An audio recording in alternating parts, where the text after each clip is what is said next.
I was in the bath one day and Kai was 3 at the time. It was my first time living alone. I lived in a flat with Kai, and he used to run in and out of the bathroom. And I remember this one day, I noticed like my nipple had been itching for days, and I noticed there was a scab on it, and he ran in, and like normally I'd say rah and sort of like scare him out or whatever, but this day in the bathroom he ran in, and I ignored him, and he said, "You okay, mummy?" I was like, "Oh yeah, I'm fine." I was like, quick, go and watch TV, there was something on or whatever. And me being the clown, being the picky person I am, I'm one of those people that likes to pick spots and scabs and all that nasty shit. And so I picked the scab that was on my nipple, which I shouldn't have done, but I did. And like this, it started like oozing like green kind of colour.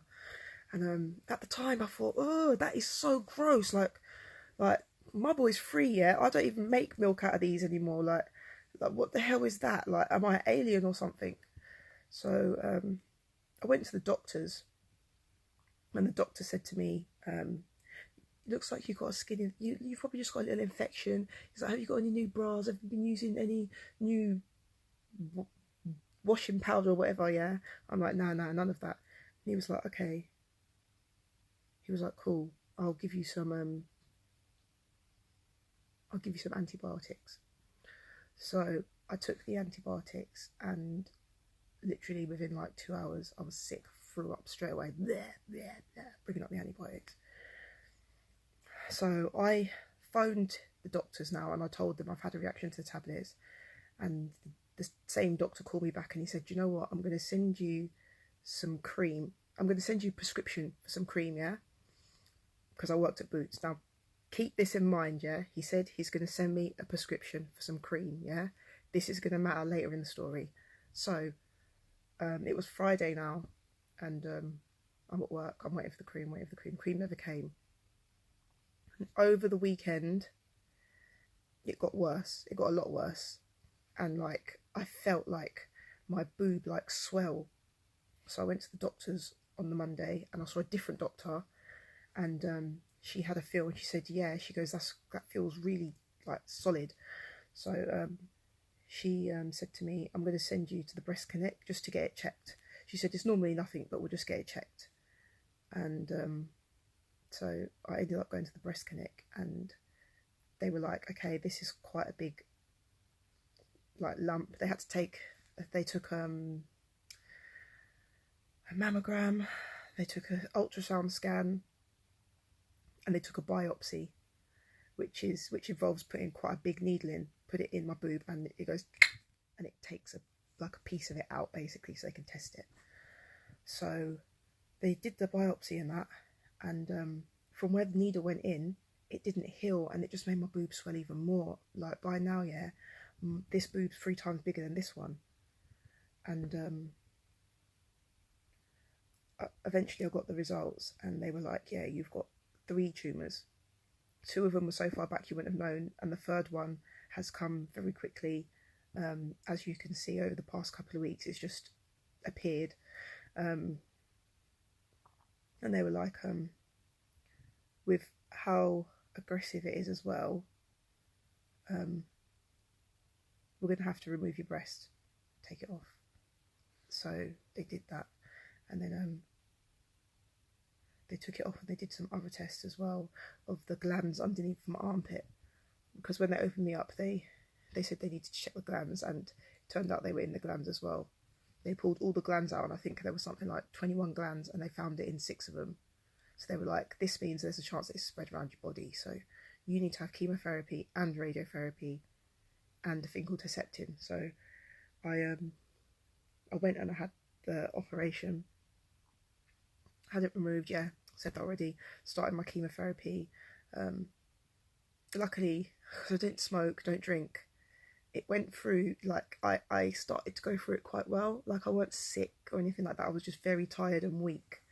I remember one day I went to Tesco's with my mum, and I got like halfway around, and I was like, Mum, I need to go home, I'm too tired, I can't do this. So yeah, it was just literally weakness, whereas I know some people who've had it, they've been sick, they've had to stay in hospital and all that, and I was very lucky. So so that happened, and then I lost my hair, and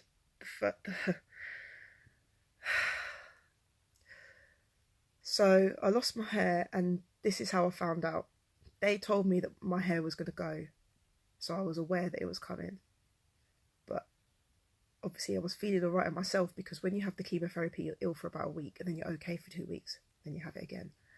And at this point I was feeling okay, and I went into the bathroom one day, and this is going to sound so funny, yeah? Don't laugh, guys, don't laugh. Not ladies, yeah, ladies, whatever. Boys, don't laugh. So basically I went into the bathroom one day, and I went to the toilet, I went for a wee, and I wiped myself, and yes, there was hair on the tissue. I was like, what the actual F is this? Yeah, I was like, damn, I need to go and sort myself out. And like, I didn't think nothing of it, put the tissue in the toilet, flushed it, and I thought, no way. I stopped for a second, I just thought, no way. Did not think of my head for 1 second. I lifted up my armpit, and I pulled the hair on my armpit, because I had a little bit there. Pulled it, and it just came straight out. It didn't even hurt, just come out in my hand. And I thought, shit. So I ran into the bedroom where my mum was, and I was like, Mum. Because by now I was staying at my mum's house to be looked after. I was like, Mum. I went to the toilet and hair came out. And she was just staring at me, yeah, because at this point I was still oblivious to my head. And she was like, Cassie, and I'm like, what? She's like, your hair, your head. And this was the most horrifying, like I felt like I was in a horror film. I put my hand like this to my hair, and I went like that, and the whole thing just came out in clumps. Just clumps, loads of it just coming out. And I screamed. I was screaming. For those that you don't know, I'm a trained hairdresser, so my hair has always been like one of my things. And yeah, when I saw my hair in my hand, I screamed. And I said, do you know what? I can't let Kai see me like this. So I said, right. My mum was like, what should we do? So I said, right, let's go downstairs.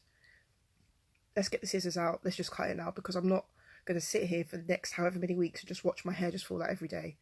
When I was crying, I was lying on the pillow, and it was falling out on the pillow and everything. So went downstairs. Kai got first dibs, and he, like I said, he was only 3, so he was sort of enjoying it. He was, oh, I'm cutting mummy's hair. So he cut my hair, he started cutting my hair, and then my mum had a good old cut, and we just sort of made jokes of it. Everyone's having a good old snip, and then my dad just shaved it off in the end, bald, and I was gutted, totally gutted, mortified. Like, I was fucking bald, mate, and I had one tip missing, yeah? From a certain angle, yeah, like a lady man, like, I had just, like, you couldn't, like, if I stood at a certain angle and you couldn't see one booby, just flat chest and bald head, like, I looked like I was one of the man them, like, real talk. So,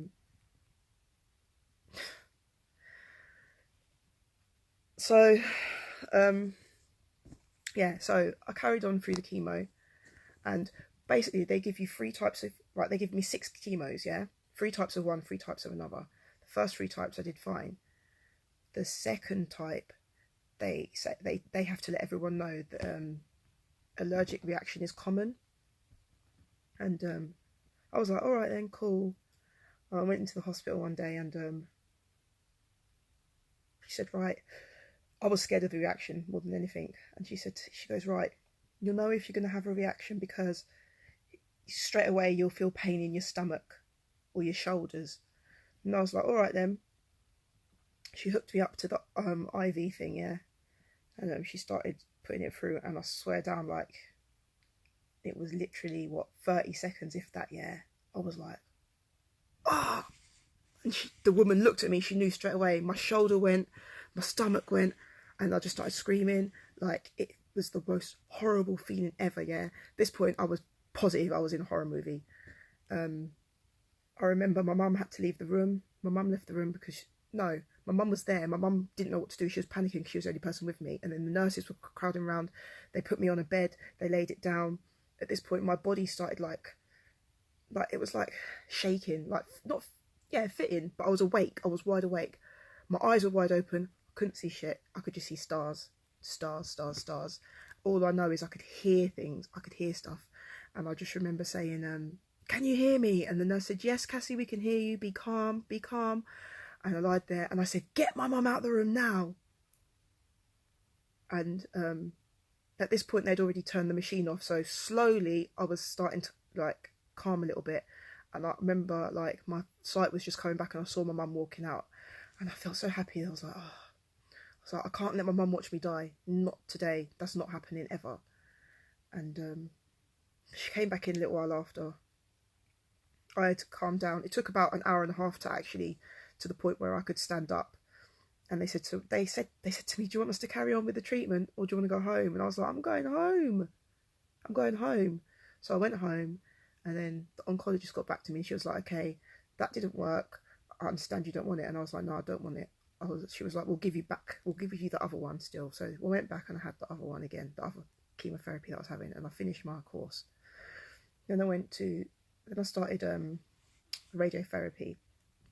And that was like a walk in the park. Like it was in Cambridge, so I went to Cambridge every day for 3 weeks, and it was like literally a 15-minute session as well, which was really annoying, going all the way to Cambridge for 15 minutes. So you go there, you lie on the bed, they draw like dots on you, like where you're supposed to lie, and you have to lie dead still, and you just have to stay there for 15 minutes while the machine does its thing. In the time, it darkens the skin where it's doing the thing, but it also tightens your skin as well. So yeah, I had that done, and then I had to have because of the type of cancer it was breast cancer. There's 2 types of breast cancer. This one wasn't hormone related, so I had to have another thing called Herceptin, because it I'd listen. I haven't got the letter. I left them. I was going to get them out, but basically I needed to have a thing called Herceptin, which is like chemo. You have it every 3 weeks, but you don't have any side effects. So I had that for a year. Done. Now I'd finished all my treatment. My scar had healed. My hair was growing back. And they were like, right, it's time. Let's get you on the list to get a reconstruction. Why is this going blurry?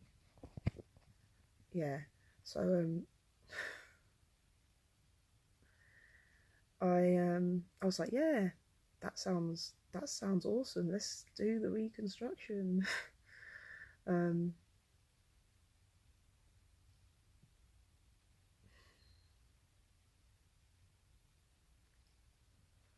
went to have the so I went through everything to have the reconstruction done, and a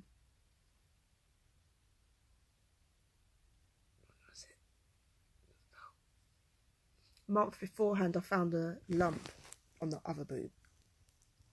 It's a tiny lump, tiny lump, just like literally underneath the boob. I didn't think nothing of it. And they said, let's do a biopsy of it just to be sure, because it was tiny, like a pea size. And even the surgeon said, I don't know how you found it. And I said, I don't know, it's just there, innit? And now that I've felt it once, I know where it is. So he did a biopsy, and then they called me the day before I was due to have my new breast done. They called me and they were like, Cassie, you've got cancer again. It's a different type this time. Well, no, they didn't tell me it's a different type yet. That's a lie. I'm totally lying. They were like, it is very small, but because of your history, we need to remove your other breast. Gutted. Absolutely gutted. And I had to have chemotherapy again. So now I look like a true lady man, you know, no boobs, no hair. Like, I felt disgusting. And like, when they done the test, when they took the boob off and they done the test of the lump, it was a different kind of breast cancer, and it was hormone receptive. So at this point they had to give me treatment to like make me menopausal and to reduce my hormones. So it reduced my lady hormones, and in a way you could say it sort of gave me men hormones. in a way. Like, not obviously I don't look like a man, but like I always, from when I was little, I'd get hair on my upper lip, but that, to me, it became more visible, and like I'd find the odd hair on my chin, and like it was fucking horrible. Like, so I did the chemo, and I did the chemo, and then I didn't have radiotherapy that time, because it was such a small lump. They left my they made the stupid mistake. This is getting blurry. It's starting to piss me off.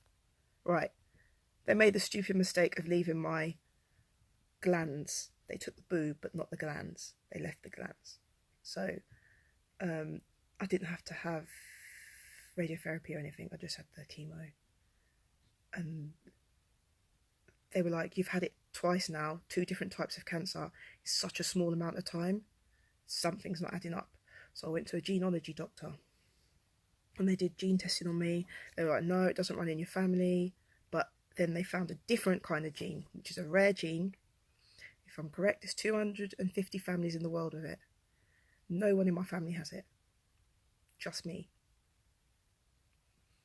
And basically, in the gene, it states basically having cancer from a young age. And I had to get my son tested, and he came back positive. He had it too. And fucking burnt. Like, it was just like, oh, fuck's sake. How much more? Like, how much more can I possibly take? So, yeah. So, right, so we had the testing done.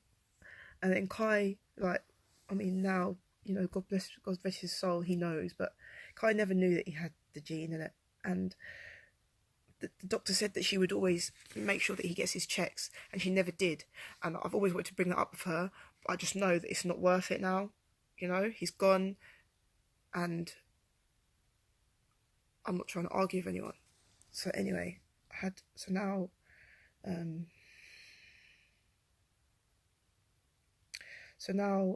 so they've made me menopausal. I started having hot flushes and all that shit that grannies have, basically, on these tablets and that. And then just trying to think how this one went for the third time.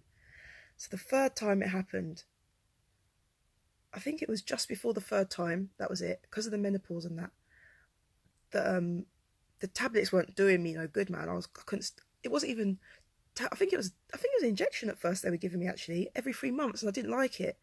And they said, if you don't want the injection, then we're going to have to take ovaries. I said, you know what, take my ovaries, innit? Take my ovaries. I said, I've got my son. I don't need another child. Yeah? Which probably sounds so fucking ridiculous. Oh yeah, I've got my son. I don't need another child. To be fair, I never wanted children. And yes, I didn't plan Kai. And, whatever. But I had Kai. I was happy. And I was happy having the one child. So yeah, I was like, take my ovaries, man, innit? Take it. Right. Now this is where it gets political. I've just finished my second lot of treatment for my second time cancer. Why the fuck has my prescription from way back when just come through to Boots, and they're phoning me and telling me? I was furious, but I had to just brush it off, yeah, because I was just like, these guys are dickheads. So anyway, I've been all right for a while now, and I was due to go to Ibiza. I had I'd been to Ibiza for the first time, my first time abroad, the year before, and I was just due to go again. So I went. No, the week before I went, I had an update. I had not an update. What's it called? Checkup, because I have to have regular checkups. I had a checkup, and the day before the checkup, no word of a lie, so mad. I'm sitting there, and I never forget. I'm 30, by the way. I'm 30. I was 23 when this started. So at the day before my checkup, I remember specifically, I was talking to my ex-boyfriend, and I'm sitting on the kitchen with my arms crossed, and I don't know why, but I had my hand here, and I felt a lump, and it was sort of more on my side, like chest wall. They said it was chest wall, but yeah. And I thought, oh, that's weird. Let me get that checked. when I go tomorrow. So I went to have my checkup. They took a biopsy and they were like, yeah, we're sure it's nothing because it's not even in the breast, it's in the breast wall. You don't even have any breast tissue anyway. Bearing in mind, they left my what the fuck is it? Oh, I keep saying right. The scientific word is axilla. Yeah, lymph nodes, axilla, glands. That's it, glands. That's the easy word. Yeah. So I went to Ibiza. I was upset that this was going on, but I went to Ibiza and I had fun. I lived it up. I was living my best life that week. I'm not even gonna lie. And then I come back, and literally like the day I come back. Was it the day I come back? Nicole? Was it the day I come back? I know Nicole's there somewhere. I think it was the day I come back or the day after I come back. They phoned me and I said, you may as well just tell me over the phone now. I'm like so used to you lot just calling me in to tell me stuff. I said, you may as well just tell me because she said, yeah, unfortunately we're going to have it removed. I was like, this has got to be a joke.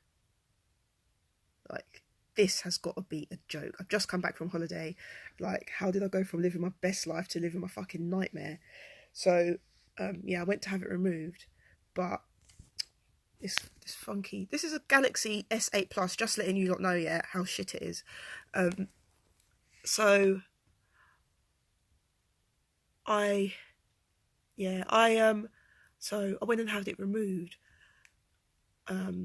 But what had happened was, now this is where I'm like not really a surgeon or anything, so I don't know, but where I'd had it removed, where they've opened it up and it's hit the oxygen or whatever it does, it's spread around my chest wall. So when the skin healed, I went to have a checkup to check how the skin had healed, and when I was sitting in the waiting room, I could feel more lumps. I think it was 4. I had 4. And I went in there and I said to him, I got 4 more lumps. And he said, okay. He goes, in that case, it looks like it hasn't gone. And I was like, okay. And he was like, we're not going to operate. I'm not touching it because if I open you up, it could spread rapidly. He's like, this is it. Like, stage 4. Like, we will manage it for as long as we can. And you can probably live, a normal life. You just die earlier than the average person. But, yeah. So,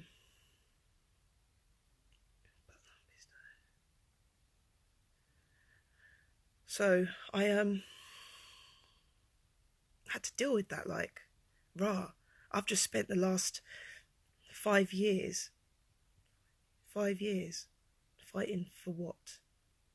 Because obviously the test had showed that I've got this thing which means early onset of cancer, and it means that you can get it blah blah blah many times and and it's I'm thinking, shit, like this is it. I need to I've got Kai, like I need to live my life now.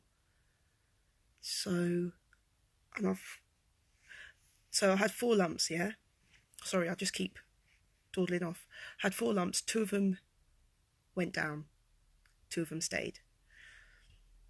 And and I was living okay. Like when I had my boobs reconstructed, by the way, I just need to tell you this one quickly. I should have told you this beforehand.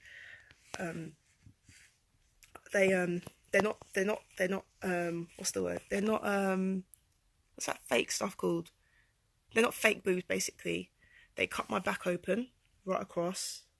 They took the latissimus dorsi muscle out and they moved it around to the front.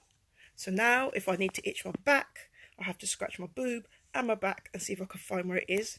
Look. Oh. I would do that one, but you'll see why I can't in a minute. I'll explain. Yeah, no silicone, none of that. My muscles, real boobs. Right. So now I'm living normal.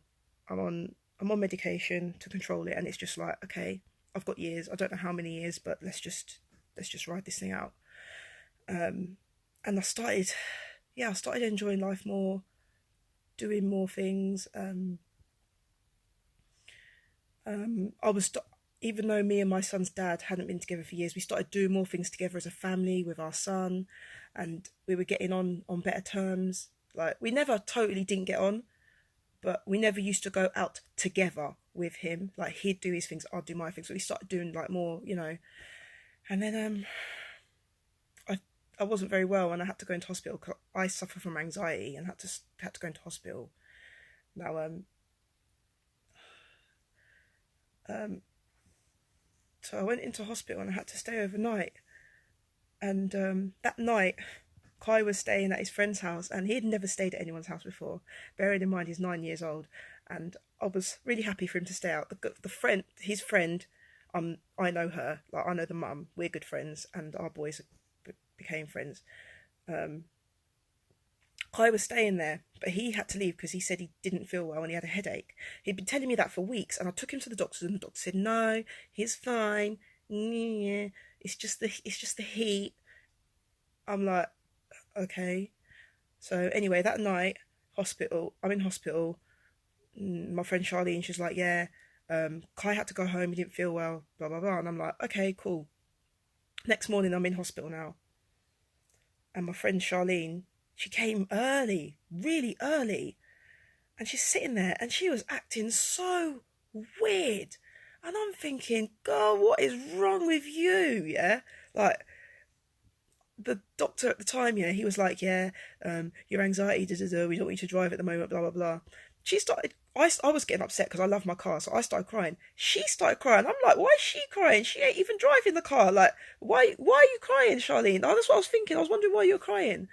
And then my sister came, and she was crying before she even come round the curtain. She come at the end of my bed, crying. Look, what the hell is going on? And next thing you know, they've got a wheelchair, putting it up to my bed. Cassie, you need to get in the wheelchair. You need to get in the wheelchair. Why do I need to get in the wheelchair? What is wrong with you lot, man? Just leave me be, innit? Like, get out the ward, and my mum's standing there, and she's in tears as well. And I'm like, shit, something's gone down. Like, and she said, Cassie, I'm really, really sorry, Cassie.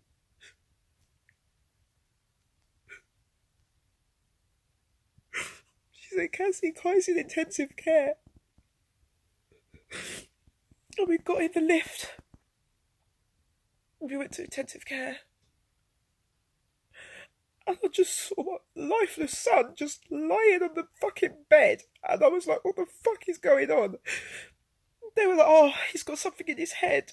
They were like, we think it might be cancer. He's got something in his head. And I was like, this is my fault. This is my fault. I've passed it on to him. It's my fault for passing the gene on. This is my fault. So I managed to go up to him, and I sat there, and eventually he woke up, and he was okay, and they were putting him on drugs and that, and he was okay, but he needed to go for tests and stuff, and he got transferred to another hospital, which was ages away, and I mean, all in all, it took about a month or so, I think, for them to say that, yeah, he had cancer in the brain. They found lesions in his brain, but it was sort of spread. It wasn't like one lump that they could just take out. It was spread. It was spread like it was submerging his brain. Like, the way they described it was gravel and sand. Yeah, so his brain is the gravel and the sand was the cancer. It could not be separated. They said they got in contact with America. They got in contact with Great Ormond Street. They did everything they could. Everything they could. And they even they gave him 2 lots of chemo and gave him another scan. They were like, the chemo's not working. We can't do anything for him. We're really sorry, but he's going to die. And I thought, fuck's sake. Like, how much of this, like, but I had to be strong. I couldn't let him see me cry. I couldn't even let him know what was going on to him. I couldn't let him know. I mean, obviously, in the end, I had to explain that he had cancer in his brain, but I couldn't let him know he was dying. No way. So, like, right to the end, he was so brave. Right till the end, he believed that he was going back to school in the new term after Christmas. Ed Sheeran sent us a message for him because my friend knows Ed Sheeran, and he was so brave. So brave. He lost his sight in one eye, and he wore a patch, and he wore it with pride, and he was just he was everything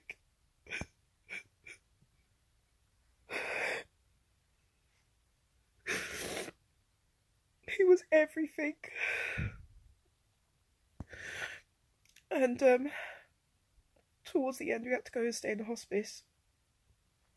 And my sorry, where's into my face. My anxiety was sky high by now, and yeah, in the last week or so, he was sort of in a vegetative state. The only thing that I could see was when he looked me in the eyes, I could see the smile. You know, when you can see someone smiles with their eye, they say you smile with your eyes. You can tell if someone's happy because they could be like, well, they can be like generally happy. So I could see that smile right up until the day before he went. The day he went, he wasn't awake. And the last bit of energy he had, he passed away on a Thursday.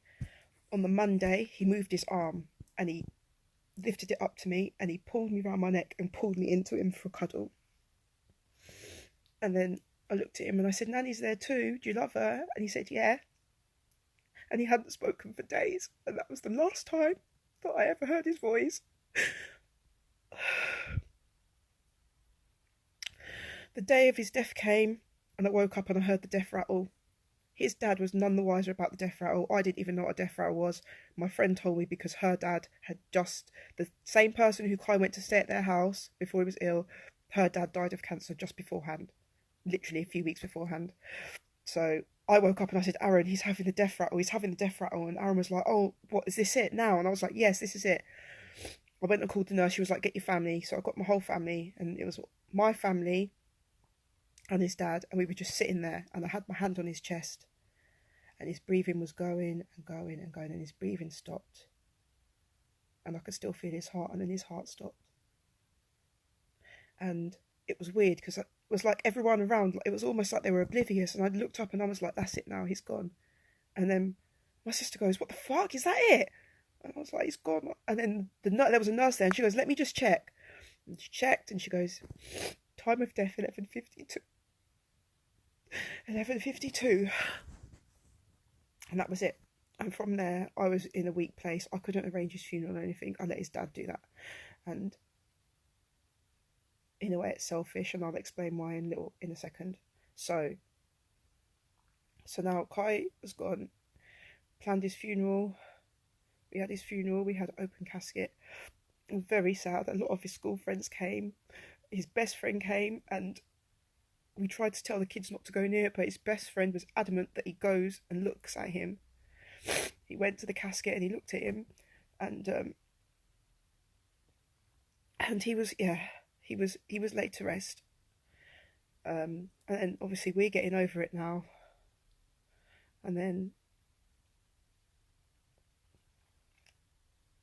3 weeks ago, you get a phone call saying that I went for so his funeral came and then I went for a checkup at the hospital. Basically, while Kai was ill,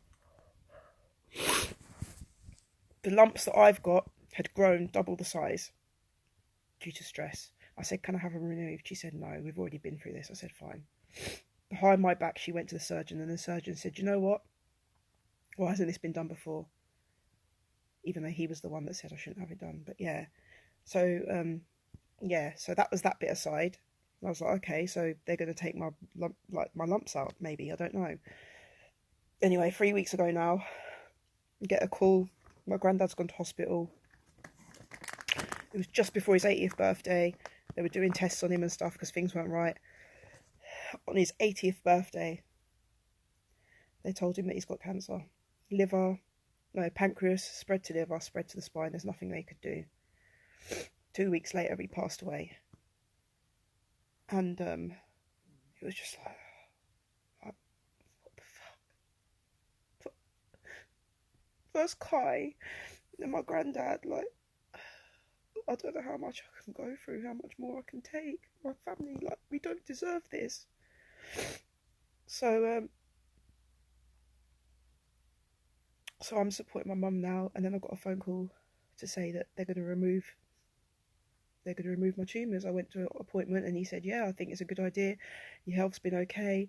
I mean, apart from apart from it being breast cancer every time and being on your chest wall, it's never appeared anywhere else in your body since, like, in the last 7 years. He's like, let's do it. Hence why I'm in bed now, because on Thursday I had my tumours removed. So if it heals and I don't get any bumps under my skin again, I'm going to be cancer free for now, which is really nice. Maybe forever, you know. And hopefully this is the break. Like, my granddad's going to have his funeral in a few weeks, and now I'm here. This is where I am. This is where I'm at. Oh wow, I managed to tell it in good timing. I thought I wouldn't be able to tell it that quick.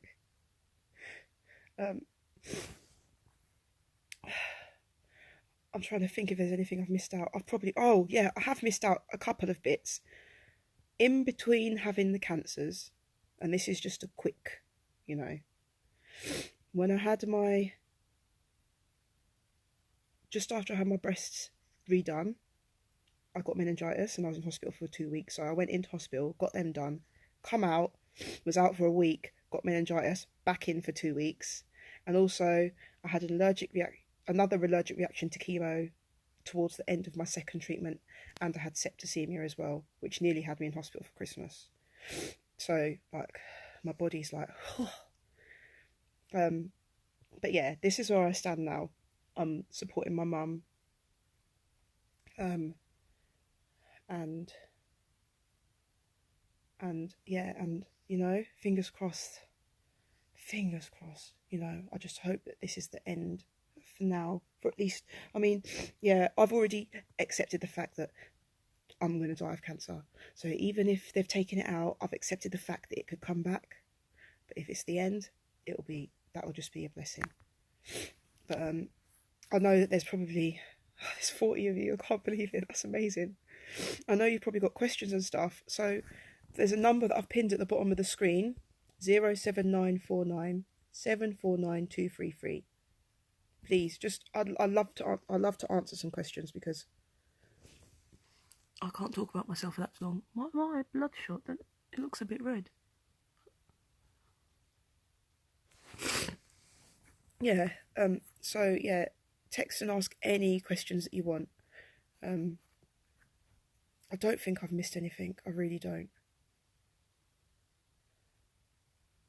I mean, just having a look at some of the comments that are here. Yeah, some of your comments are lovely. Yeah, so yeah, it was crazy. Like I said, my friend who, you know, had Kai the night before he got ill, her dad passed away of cancer, and she stuck with me all the way through until the end with Kai. And I don't know how she did it, because losing her dad, she is closer to her dad than her mum, and she lived with her dad for a long time, and losing her dad and then still being there with me in the hospital with Kai and coming to see him like at the hospice and stuff was so selfless of her. Yeah, it's just crazy, isn't it? Crazy, crazy, crazy. But come on, guys, text me, ask me some questions, please, because I feel like, yeah. And also, that's why I can't, like, I can booby twerk, I can titty twerk or whatever with this one, but this one I can't, because I've done the operation. All my muscles around here at the moment are like, it's like tight. It's like when you go gym and you get a cramp or something like that kind of feeling. That's what it feels like. Or even if you don't want to text, yeah, and you want to ask a message, just write it now, because I can actually pay attention to what I'm looking at on the screen. Before I couldn't.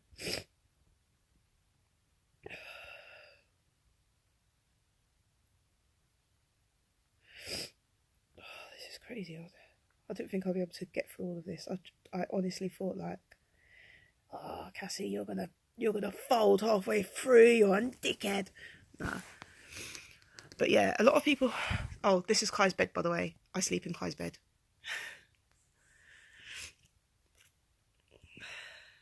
Yeah, I sleep in Kai's bed. This is all Kai's. I sleep.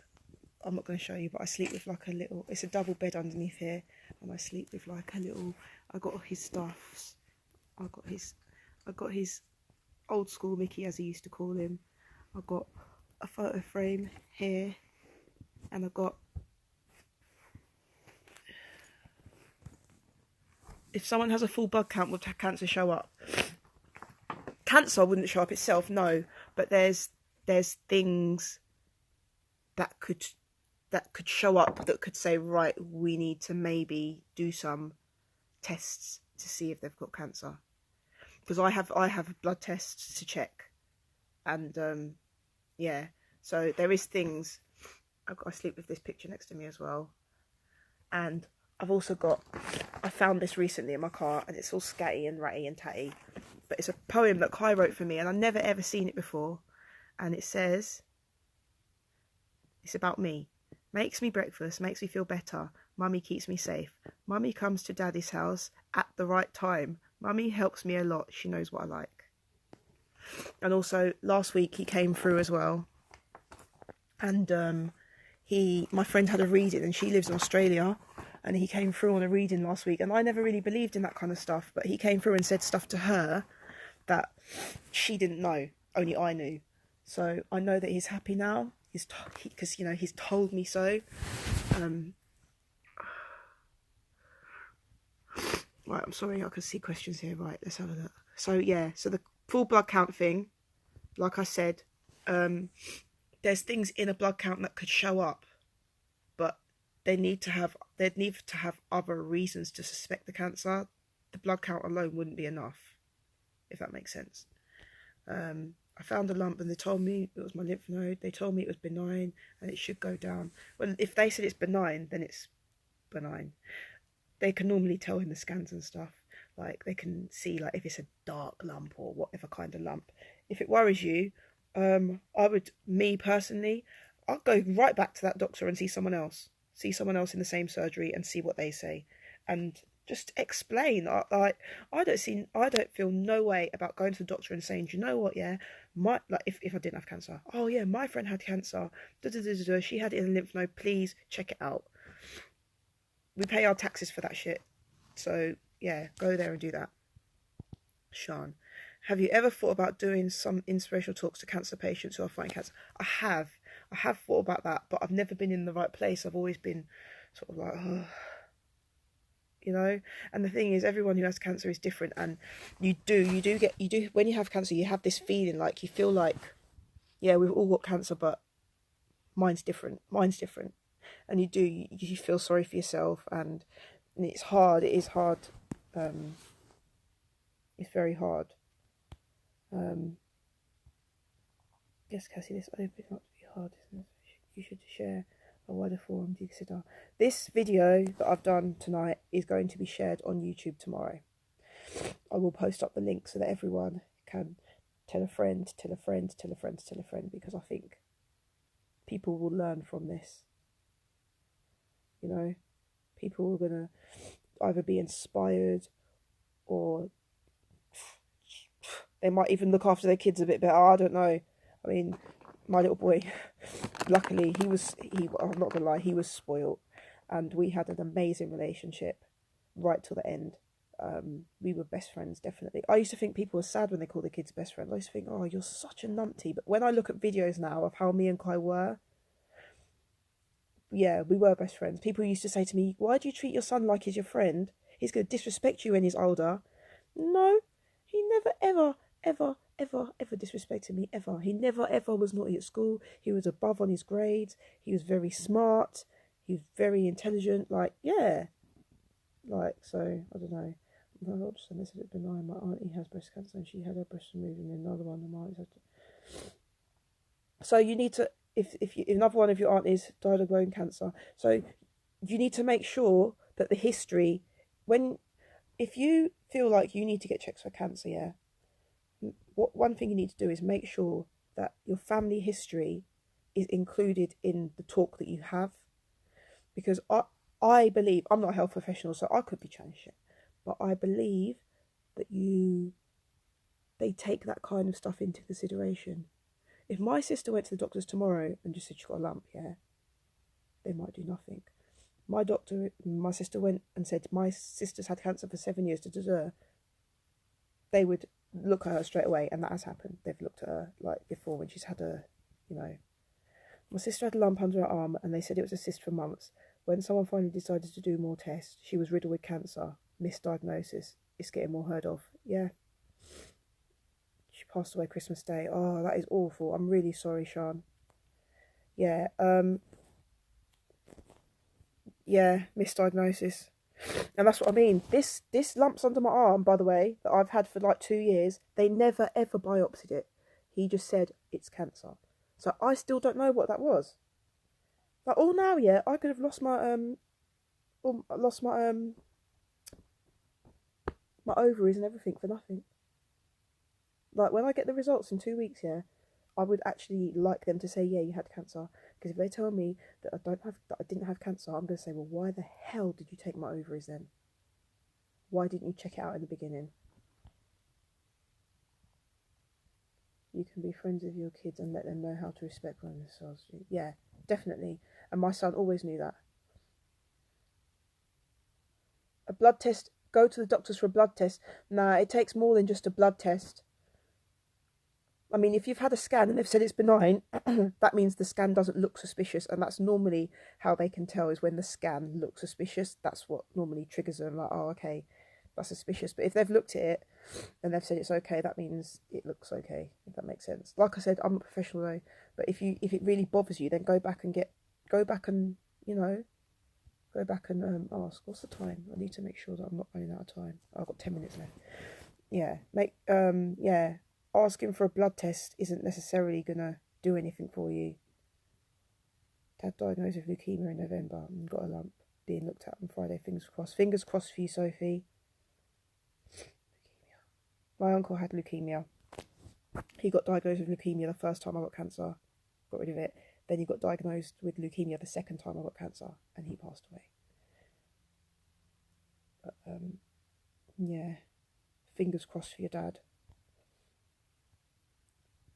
They took my ovaries, the Tisha, because it was a what's the word? It's a hormonal cancer, basically. So they needed to make me menopausal. So like, yeah, I'm basically like an old woman, innit? Like, sort of, basically. No, I don't have periods. I haven't had a period in 2.5 years, something like that. I can't have, yeah, well, ovaries, it's obvious you can't have kids. Yeah. Although saying that, why do they take my ovaries? To be fair, I wouldn't have another kid. Now that I've witnessed losing a child, I wouldn't want another one, just in case. I'd have to go through losing them again, like in any way. Like, don't have to be cancer, any sort of way. I wouldn't want to lose a child. It's the worst feeling ever. It really is. It's sickening. It is sickening. Oh, I got a text message. What hospital were you treated at? And if there was anything you could say to anyone currently battling cancer, either themselves or a loved one, what would it be?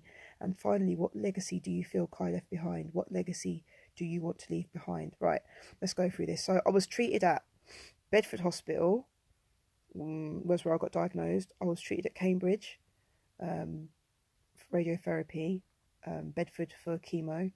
I had my reconstruction done at Stevenage. Yeah, those three. And I had I had the gene thing done in Bedford, but it was through a hospital that's in North London. But then I say the same thing to everyone. That's why she's puts it about 24/7. You flipping clown. My boyfriend's on here. Watch your mouth. Finally, what legacy do you feel Kai left behind? No, what would I tell other, right, what I always tell other people, because I get a lot of people asking me about, oh, what what what advice would you give? And my advice is always, don't panic until you need to. And I've learned that myself. Like, do not panic until you need to. Like, if they say to you, you've got cancer, yeah, don't panic. Yeah, don't panic.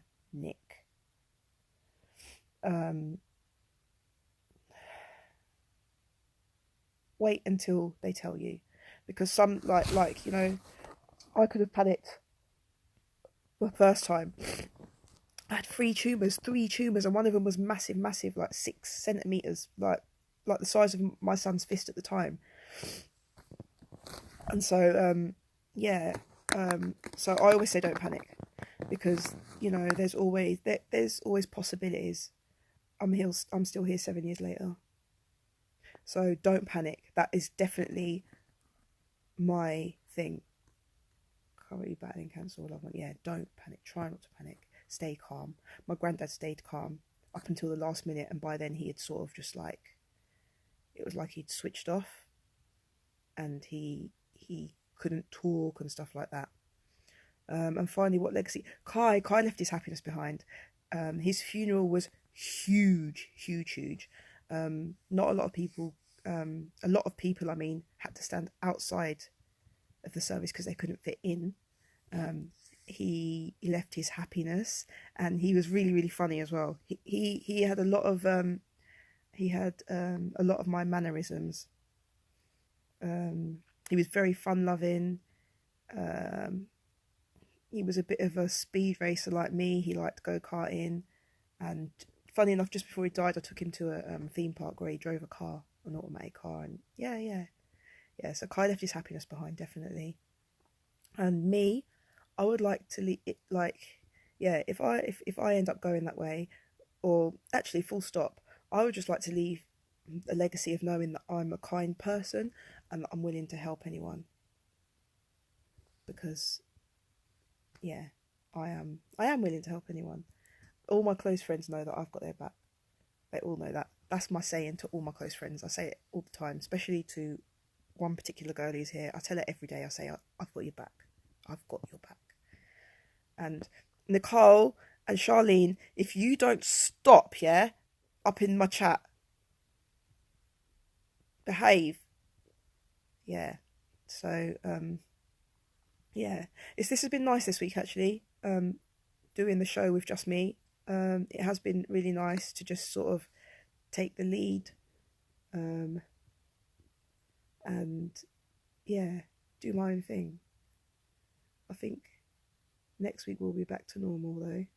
This was sort of a special show because I needed to get it out there, because everyone wants me to write a book, but I'm not that patient, so I needed to get it out there. Now it's going to be on YouTube and everyone can watch it. So yeah, I think that's about it now. It's nearly an hour's nearly up now, so I'm gonna make sure that I need someone to edit this for me. I want someone to edit it really nice, you know, before it goes on YouTube. I need this one to look good. And yeah, in a couple of weeks I'll do like an update of like how that has gone, like with, you know, healing and stuff.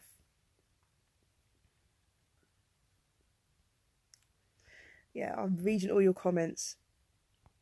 Thank you to everyone who's tuned in here today, by the way. This is absolutely amazing. And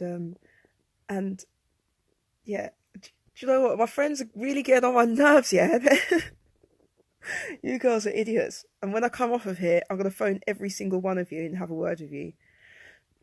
But yeah, please, when I've done the link to this, I'm going to put it on my Instagram. Please send it to a friend, to a friend, to a friend, to a friend, and let everybody know.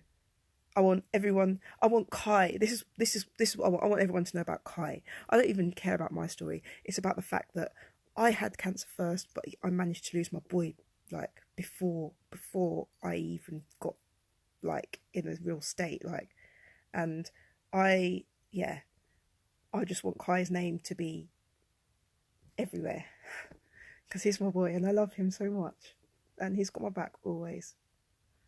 But yeah, I think that's it now, guys. But thank you for tuning in and all your comments and stuff, and you've all made me feel really happy, because this is the first time that I've told this story like in one go, and I feel like a weight has come off my shoulders. I feel amazing. these are good tears now. So thank you to everyone. Thank you so much. Like, yeah. And yeah, next week we'll be back. And in fact, next week I would really, really appreciate you if you could DM me some topics for next week. Some topics for next week. And yeah, and I will see you then. And I love you all so much. You're all beautiful people. Sleep well, everyone. Good night.